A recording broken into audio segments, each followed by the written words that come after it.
Яңалыклары вакыты студияда Лейсан Галиева исәнмесез бүгінгі шығарылышының төп темалары. Ознақай мәктәп директорлары тәжірибе ортақлашты. Гүзәл затлар волейбол ярышларында катнашты. Қолабызда креатив шаналар фестивалі узды. Ознақай шәһәр гимназиясында мәктәп директорлары катнашында җитәкче мәктәбе укыту форумы узды. Әлеге проект әле быел гына тормышка ашырыла. Ул Мәгариф һәм фән министрлыгы әмере белән алып барыла. Тәҗрибә уртаклашу чарасын Эльмира Шәрифуллина күреп кайтты. 2023 ел укытучы һәм остаз елы буларак билгеләп үтелә. Бу уңайдан Ознакай районында күп төрле чаралар уздырыла. Шуның берсе бүген Ознакайның гимназиясында бара. Бирегә Сорман районыннан 18 директор килгән һәм алар тәҗрибә уртаклашалар. Быел беренче тапкыр гамәлгә ашырыла торган мондый проектның максаты укытучының статусын күтәрү, белем бирү системасын тагын да камилләштерү. Гимназия базасында узган укытулар тренинг, түгәрәк өстәл, презентация, мастер-класс форматында узды. Монда үсеш ноктасы, позитив фикер йөртү, хезмәтне саклау, ресурс үзәге кебек темалар яктыртылды. Һәрбер районның, һәрбер мәктәпнең үзенчәлекле яклары бар. Алар инде үзләренең тәҗрибәләрен безгә бирәләр, без үзебезнең тәҗрибәләрне аларга тапшырабыз. Һәм инде минем уйлавым буенча бу безгә бик файдалы. Һәм мин әйтәсе килә, бердәм коллектив булганда гына менә шундый үрләргә менеп була. Менә бу мәктәп белән минем мәктәпнең эшчәнлеге охшаш. Безнең инде бер максат, мәсәлән, укуда да, экология юнәлешендә дә шушыны күрсәткән нәтиҗәләр бер. Бу тәҗрибә үзен яхшы яктан күрсәтсә, ул башка белем бирү оешмаларына да таралыр дип белдерде Мәгарифне үстерү институтының тәрбия лабораториясе мөдире Марат Шәйхов. Шул чаралар кысаларында біз укытучының статусын ничек күтәреп була, ничек итеп укытучылык һөнәрен таратырга, яңа укытучылар җәлеп итәргә, булган укытучыларны ничек үстереп, аларның көч-куәтен ничек арттырырга һәм шуның ярдәмендә үзебезнең белем бирү системасын ничек камилләштереп булганын шуның турында кайгыртабыз. Алга таба Ознакай районыннан 13 директор тәҗрибә уртаклашырга Баулы районына барачаклар. Эльмира Шәрифуллина, Рөстәм Әкбаров, Яңалыклар вакыты, Луш Әлмәт телекомпаниясе. 1 мартка Әлмәтнең халыкны эш белән тәкъмин итү үзәгендә теркәлгән эшсез гражданнар саны 181 кеше тәшкил итә. 2022 елда бу сан 500-гә якын кешегә күбрәк булган. Эш бирүчеләр тарафыннан 2023 елның 1 мартына хезмәткәрләргә ихтыяҗ 1381 әмлек тәшкил итә. Гыйнвар-февраль айларында мәшгульлек хезмәте органнарына эш эзләү максатыннан 279 кеше мөрәҗәгать иткән, 158 кеше эшкә урнаштырылган. Әлмәт шәһәренең Работа Россия кадрлар үзәге халыкта халкыбызның мәшгульлек үзәге мартта курслар ача. 1С предприятие. Маникюр буенча белгеч һәм кадрлар буенча инспектор юнәлешләр буенча бушлай укырга язылырга була. Уку узган вакытта эшсез гражданнар эшсезләр сыйфатында теркәлүдән төшми. Шулай ук пособие түләү тәмамланган эшсезләрдән тыш пособие алу хокукы саклана. Тулырак мәгълүмат алу өчен мәшгульлек үзәгенең 105 кабинетына һәм 8855 32 34 93 номеры буенча мөрәҗәгать итәргә була. Татнефть хәйрия фонды Колабыз халкын һәм кунакларын иҗади сыйлар белән күндеруен дәвам итә. Узган елларда Нефтче мәдәният сараенда драматург Александр Гельманның Альмар пьесасы буенча режиссер Александр Марин куелышында Эйнштейн һәм Маргарита спектаклен күрсәттеләр. Чынбарлыктагы тарихның сәхнә вариантын Рәдифә Нигъманова күреп кайтты. Эйнштейн һәм Маргарита атом бомбасы һәм зур мәхәббәт турында спектакльне Совет һәм Россия драматургы Александр Гельман пьесасы буенча режиссер Александр Марин сәхнәләштергән. Сәхнәдә нибары 2 герой: күренекле галим Альберт Эйнштейн һәм аның тормыш мәхәббәте Маргарита Коненкова. Рольләрне Ксения Рапопорт һәм Алексей Серебряков башкара. Әлегәчә кино төшерү мәйданчыгында берничә тапкыр уйнаган бу актерлар театр сәхнәсендә беренче тапкыр очраша. Ты приехала на одну ночь? Да. Почти месяц. Тебя не было, ты приехала на одну ночь. 1935 елда Принстон институты рус иммигранты Сергей Коненковка Альберт Эйнштейнның скульптура портретына заказ бирә. Скульпторның хатыны Маргарита ул вакытта танылган физик белән танышы һәм аның күп еллар дәвамында бердән-бер мәхәббәте була. Кешелек тарихында аеры катлаулы булган чор, гадәти булмаган ике тарихи шәхес. Спектакль башыннан ук тамашачы гадәти булмаган шишелеш көтеп утыра. Ты должна быть со мной. Никогда ты мне не нужна была так, как сейчас.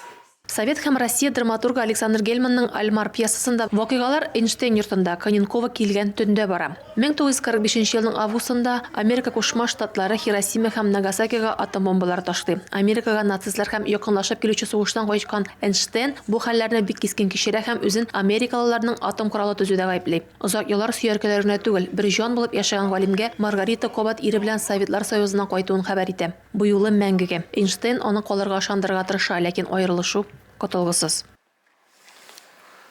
Помидор.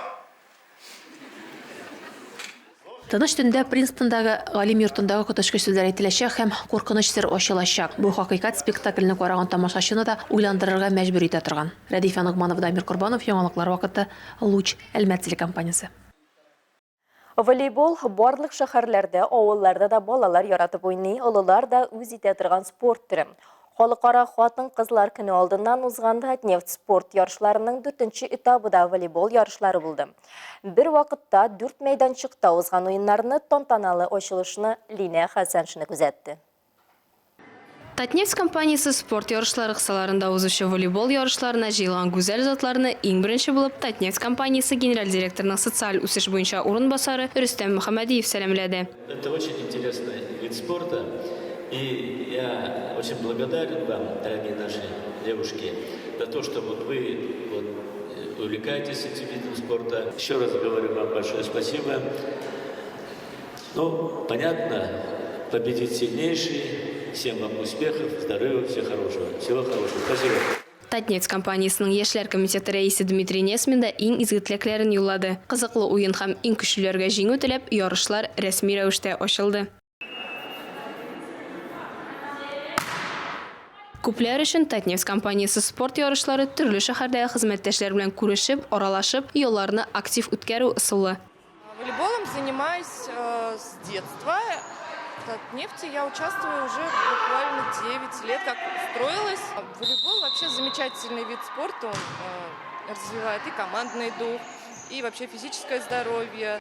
Я всегда говорю, независимо первое место, либо последнее, лучше играть здесь, чем лежать дома на диване. Всегда стремиться нужно к активности, подвижности, и тем более у нас организация способствует этому. Это самое главное. Спасибо, Татнефть.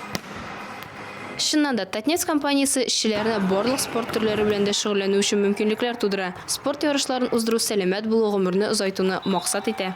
Бүген инде менә 8 март алдыннан безнең мотор чибәр кызларыбыз үзләрен күрсәтәләр. Ул барсында да шуй менә күрәсез төрле шәһәрләрдән килгәннәр. Безнең монда команда Тольяттидан да бар. Башка шәһәрләрдән һәм менә безгә бу спорт бирә дуслашу үзара кешеләрнең аларның настроениесен күтәрү һәм инде понедельник эшкә килгәч мотор итеп эшләргә. Үз көчләрен сынарга 10 команда җыелды. Катнашучылар 2 көн дәвамында бер вакытта 4 мәйданчыкта волейбол уйнады. Татнефть компаниясы спорт ярышлары кысаларында узучы алдагы этап бадминтон булачак. Нефтьчеләр инде Алабуга шәһәрендә җыелачак. Лина Хәсәншина, Айдар Кабиров, яңалыклар вакыты, Луч, Әлмәт телекомпаниясе. Калабызда Санки-Ушанки фестивале узды. Креатив чаналар әзерләнгән 8 команда чаналарын, костюмнары белән һәр кайсы үз тамашачын һәм җан атарын тапты. Жюри исә берничә номинациядә бәйләде. Без 1-2 атна ясадык бу чананы. Бергә җыелышып утырганда безгә уй килде. Нишләп безгә шундый трактор ясамаска? Шуңа күрә балаларга багышлап без ясадык. Зәңгәр тракторны. Шоллы бройлерда эшләүчеләр табиб, әтәч һәм үгез булып киенеп үз предприятиеләрен тасвирларга булганнар. Мы это делали еще месяц, чтобы участвовать в этом конкурсе. С нами делали моя сестренка Мия, мой братик Даниэль и моя мама Альфия. Нури Әхмәтовлар гаиләсе картон һәм тюбинглардан ракета ясаса, Планета детства балалар бакчасы педагоглары мич ясап, Емелияны киендереп, шын шуртан да алып килгән. Так как у нас дети всегда живут в сказке, мы придумали, сани должны быть из какой-то сказки. И придумали, что это у нас будет печка. На печке у нас будет сидеть Емеля. Ну а как же без щуки? И по щучьему велению, по нашему хотению у нас получились вот такие сани. Җырлы биюле күңелле креатив шаналар фестивалендә катнашучылар төрле номинацияләрдә бүләкләнде. Тамашачы мәхәббәтен яулаучылар Нәк Емельянова ракета командасы булды да. Зәңгәр трактор иң ерак араны шуып, шуарга яратсаң шонада йөртергә ярат номинациясендә җиңү яулады.